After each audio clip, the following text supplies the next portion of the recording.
Bonjour et bienvenue sur le podcast de Tech Innov 2024. Alors pour cette 18e édition, l'unique rendez-vous business annuel dédié à l'innovation en France a décidé de donner la parole aux acteurs de l'innovation eux-mêmes. Dans cette série de podcasts, startups, grands groupes, investisseurs et acteurs institutionnels se succèdent au micro de la CCI Essonne et de la CCI Paris-Île-de-France, les organisateurs de l'événement. Dans cet épisode, nous allons parler de France 2030.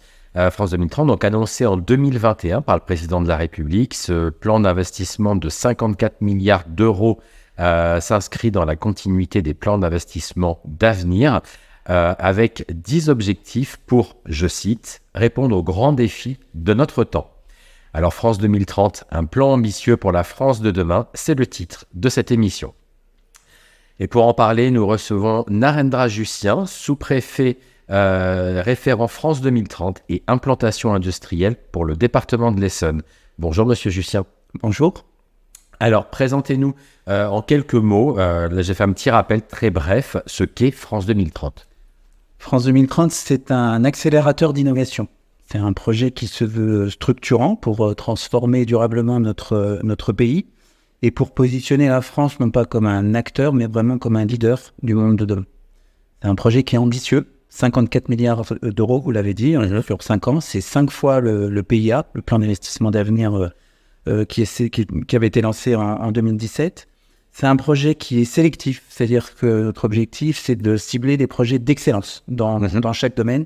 Et c'est un projet qui me semble important, c'est transversal, c'est-à-dire que l'objectif, c'est de soutenir tout le cycle de vie, c'est-à-dire de la première idée jusqu'à l'industrialisation. D'accord, donc voilà, c'est vraiment tout le cycle complet de l'innovation. Alors, je le rappelais également en introduction, France 2030, ce sont 10 objectifs prioritaires pour la France de demain. Alors, peut-on les rappeler dans les grandes lignes ? Oui, ces 10 objectifs, vous l'avez dit, pour répondre aux grands défis de notre temps. Alors, il y a 3 grands paquets. Mieux produire, donc là, on parle de nucléaire, on parle d'hydrogène, on parle de décarbonation de l'industrie, on parle de véhicules électriques, on parle d'avions bas carbone.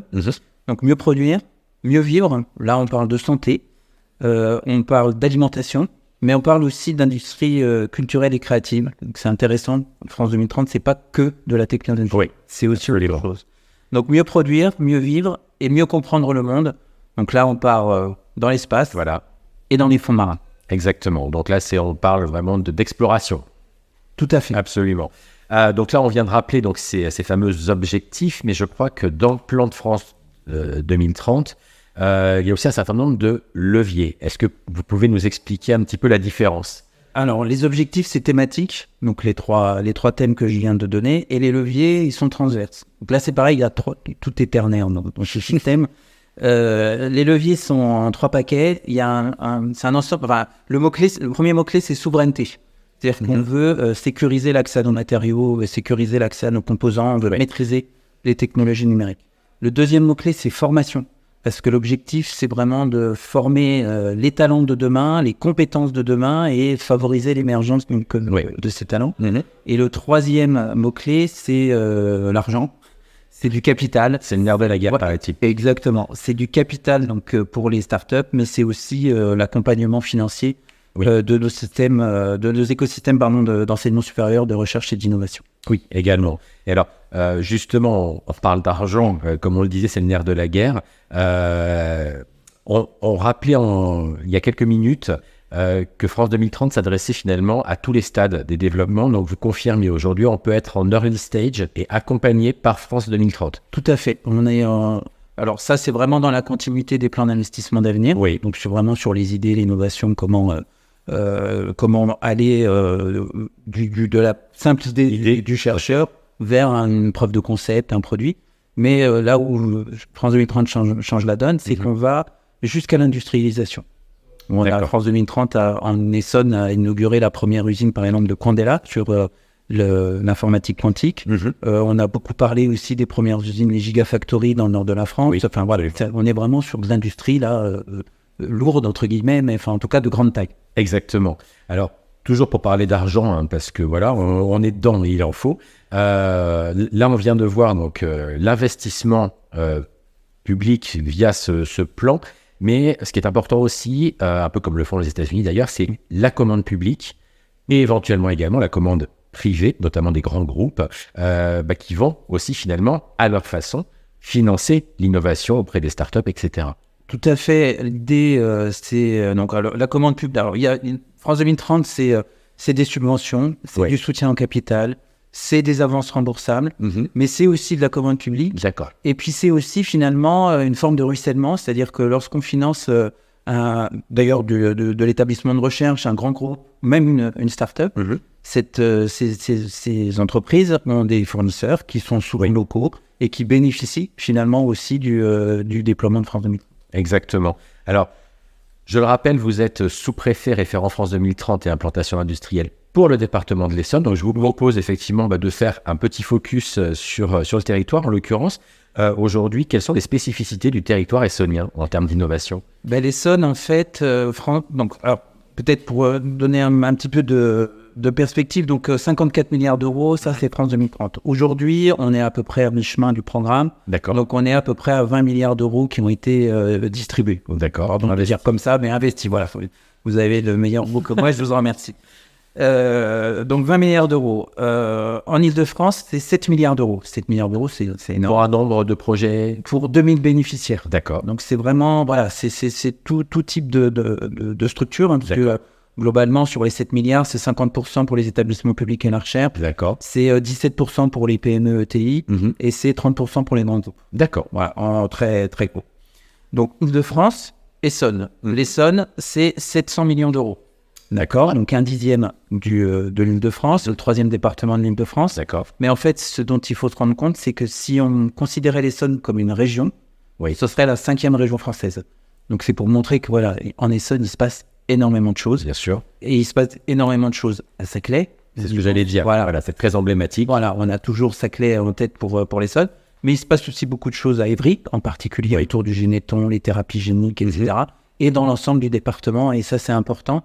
Et moi, ça me tient particulièrement à cœur parce que je suis pour le département, je suis au sein du département de l'Essonne, mais bien sûr, tout le département de l'Essonne. Tout à fait. Un chiffre que je me permets sur lequel je voudrais insister, en Essonne, je vous ai dit, Île-de-France, 17% des bénéficiaires sont des PME. Oui. Au niveau français, on est à 20%. D'accord. En Essonne, on est à 30%. Et l'objectif de France 2030, c'est 50% des financements pour les acteurs émergents. Oui. Donc il y a du chemin, mais en Essonne, on est vraiment en bonne voie. Et ça, c'est bien. Voilà, c'est très bien. Voilà, vous avez raison de le rappeler. Et alors justement, puisque j'allais aussi vous demander quel était finalement votre rôle, vous, en tant que sous-préfet référent France 2030, donc dans l'Essonne, et puis aussi comment finalement vous articuliez un peu tout ça avec les autres acteurs de l'innovation, donc la CCI et également les collectivités territoriales qui sont également très investies, évidemment les entreprises, les investisseurs privés aussi. Comment finalement exactement, comment ça se passe? Alors, première chose, en effet, on peut se demander à quoi peut servir un sous-préfet. Ça, je comprends. Voilà. Mais je vais vous l'expliquer. Alors, voilà. Juste, est-ce que, j'espère que nos auditeurs l'ont en tête, le préfet, en fait, c'est le seul fonctionnaire qui est mentionné dans la Constitution. C'est l'article 72 de la Constitution. Alors, on connaît généralement le rôle régalien du préfet. C'est le dépositaire de l'autorité de l'État, c'est l'ordre, c'est les forces de l'ordre, c'est la sécurité des biens des personnes. Mais c'est aussi, et ça c'est important, celui qui met en œuvre dans le département l'ensemble des politiques nationales et communautaires, donc les politiques publiques. Donc il a autour de lui l'ensemble des services de l'État qu'il peut coordonner pour accompagner les projets, résoudre des problèmes. Et c'est là où on se place en particulier dans France 2030 et sur les implantations industrielles.